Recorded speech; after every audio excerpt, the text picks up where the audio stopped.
If you have ever seen one of my building videos, you may have noticed that there is almost always a stage right at the beginning where a plan happens. Bright wool is spammed everywhere and then later completely replaced by buildings. Well, what's the point of that? In this video, I'm going to explain why and how I plan my mega builds. Let's start by talking about the reason we need a plan. Planning gives you the ability to control the entire layout and lore of your creation, forces you to think ahead to where you'll need things to be, and ensures less mistakes are made and speeds up the overall process. It can really get you thinking about your build, and I find it to be a really important step. Let's begin by sorting out our terrain. This is a very important first step, and if you plan on including custom terrain in your kingdom or whatever you're building, definitely do it now. Establishing a good foundation for your build is really important. Get anything out of the way that might annoy you later on, any ponds, trees, grass, flowers, whatever it is that you don't want in your way, remove it and get everything clean so you can start fresh.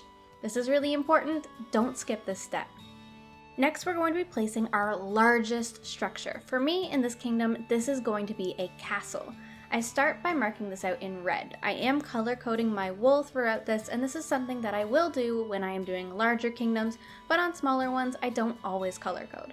For this particular build, my towers are magenta, my walls are pink, and my big main structures are red and orange.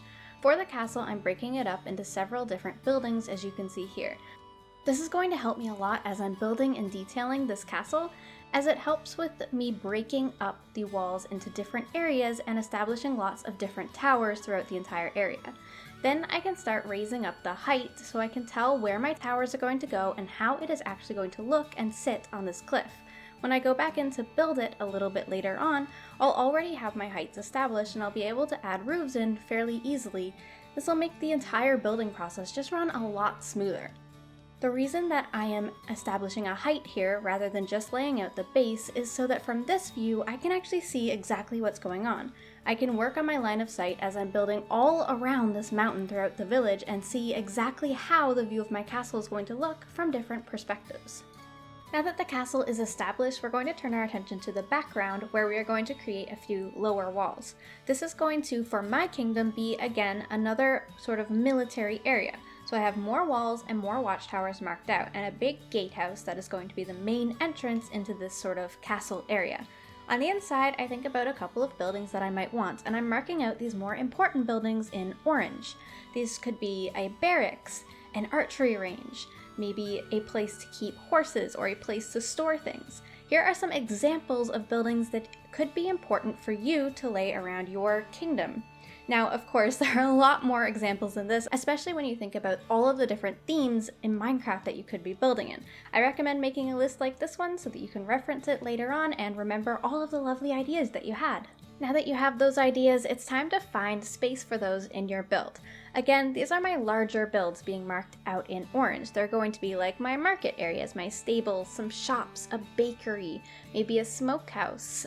Anything at all that is going to take up more space in your area should get priority right now and should also be placed properly on these paths. My paths are marked out in green, I have a retaining wall in red, and you can see a church marked out on that lower district in the corner. I'm really happy with my placements, so now it is finally time to go back in and start establishing an actual village or town around these structures. Alright, so we're getting started with our houses here, marking them out in yellow. This is the sort of village where I'm giving them kind of all their own space to live. This is the upper district, so these houses are a little bit larger than I would maybe do in the lower district, and they also have a lot more sort of quirks and shapes to them, which I really like personally. Marking out some gardens in lime green so that I know for sure I have space for greenery in this village. That's something that is very important to me. Then I mark out the height of my larger structures so once again I can get sort of that sight line through the village and make sure that I can always see these larger structures no matter where I am in the village. Now we're focusing our attention back down to the lower area. These are going to be color coded differently because I'm going to be using a different palette and house design on these. The ones along the cliff are going to be different from the light blue ones, and they are marked by a wall and they have a garden in that area for being close to the castle. Then we start going all around this different church that we have here and doing just different shaped, sort of tiny houses. These houses probably wouldn't have much of a foundation and they would be pretty plain in detail, but they are really packed in together, and once they are all together on a build, they make a big difference and they do look good. We're also marking in the height of the church and establishing a farm off out to the side. So now, you have all of your wool kind of packed in, you've decided where you want everything to go, you have a list of buildings that you want to build. Well, this is where it gets hard, isn't it? I mean, we've placed the wool, we have a plan. What do we do next? Let me take you in-game and walk you through some of the next steps that I would actually take. Welcome to an in-game perspective of this plan. I want to take you through what I am going to do next. First of all, let's look at that line of sight that I was talking about. This is our path that would eventually enter into my kingdom. You enter through here, and as you can see, the perspective of our church that we have marked out allows us to only, once the roof is on here, you'll only be able to see just the top towers of this castle. But as we get closer to it, we can see that it will eventually block out the entire view of the castle. This is going to force our perspective as we wind around the path this way to slowly reveal that castle. This is something that I really like to think about early on. One, because it makes for a really cool scenic walk through the village, and two, because I have a YouTube channel and doing cinematics is kind of important sometimes. A similar effect is done here with this retaining wall. If we picture this as a solid wall and then the grass coming flat up to meet it, then as we turn around this corner, we start to see some of these bigger structures I have up here. Say this is a fancy tavern or inn and it's built up really pretty, we won't be able to see it until we turn the corner.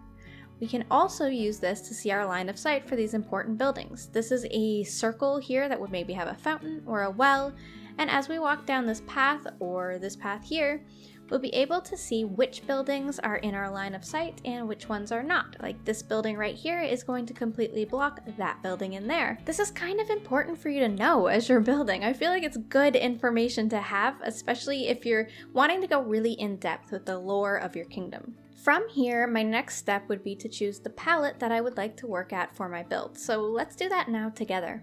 I'm obviously going to be using quite a lot of blocks in this kingdom, so the palette I'm picking out now is not like a strict set-in-stone thing. It's more like a general idea, so I don't forget the general direction that I'm going with this. The first thing I want to know is my accent color. I think I'd like to go with an accent color of red. So if we type red in, what do we get? We have a lot of options. One of the options with stairs and slabs is this red nether brick, so I'm going to be going with that because it has stairs and slabs.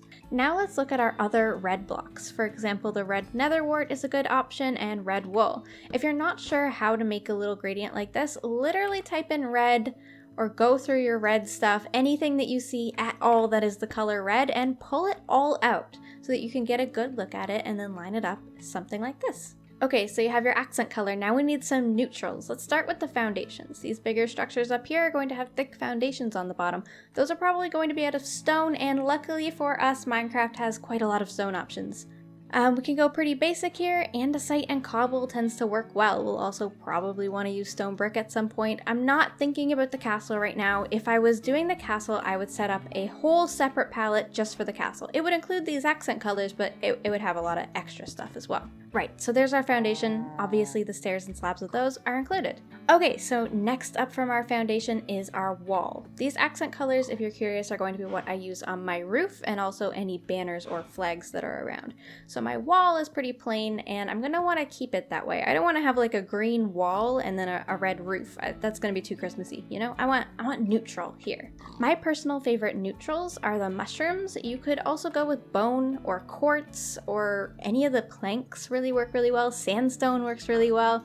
There's a lot of options in here that you could work with for sure, but these are my two favorite for walls. If you're going to want your walls to have details, then you need to pick those out as well. I'm also going to want to trim my roof in a block, so I need a block for that, and the wall details and the roof trim should probably be blocks that kind of go together, so I'm gonna pick some neutral browns. For me, that's going to be dark oak for around that red color, because dark oak is going to go great with this dark red, just like so, and then some spruce, and the spruce will be what we use around my wall detailing. So this is a pretty basic palette at the moment, but this gives me a good general idea of what colors I want. Of course, I do not strictly have to stick to these. I can use whatever blocks that I have available to me in my inventory. This just sort of grounds me in and reminds me what I am wanting to use. You can set up a palette like this in each district that you are building in. For example, this one might be the one that I use in these yellow houses up here, but in the lower houses, I may not use a foundation block and I may not use a nice white. I might keep it more brown and maybe use a duller red accent color like the wool rather than the nether brick. At this point, I would probably start building. Pick a house that you like and build it up and see what you think of all the details. After that, you can go around and kind of figure out where you need to go from there, but establishing what you want for your details and your style is pretty important. Let's do that over on this building here. This is one of our upper class builds, so we're going to do a thicker foundation on this. Let's test that out. Alright, so here's an example of the foundation. I think that looks pretty good so far, and now we just need to work on the next layer. I'm going to get my pillar block. I forgot to put this in my palette. I added it afterwards, sorry. And just kind of start building these up. Once I have the general pillars worked out, the next step I like to do is my roof. Putting my roof in right now, especially when you have a lot of these intersecting areas and more complex shaped builds, helps me to not get confused as to where my roof connections are, just generally keeps things being a lot more straightforward. As you can see here, if I didn't mark this in, this would probably get a bit messy, but now all I have to do is fill it in. Walls and roof are filled in, now we can detail. I like to do pretty simple walls on my medieval structures, but a little heavier on the roofs in terms of detail, so that's kind of what I'm going to go for here. Simple little underside. Yeah, that's looking way better. Alright, there's some details. I'm not going to completely finish this because this is a how to plan a kingdom, not how to build a house tutorial, but yeah, that's kind of how I would take it from these simple plans straight up into an actual house.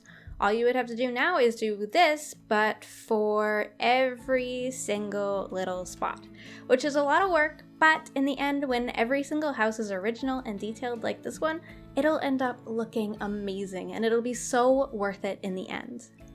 Anyways, everyone, that is all for me. Thank you so much for watching this video, and don't forget to like and subscribe if you want to see more content like this.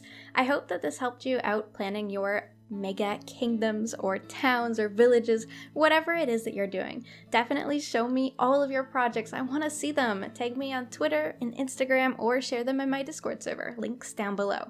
Also, if you need some inspiration on me taking kingdoms like this from a plan to an actual build, I'll link some of my previous builds of kingdoms up in the corner or down in the description below. Thank you for watching, everyone. Bye-bye!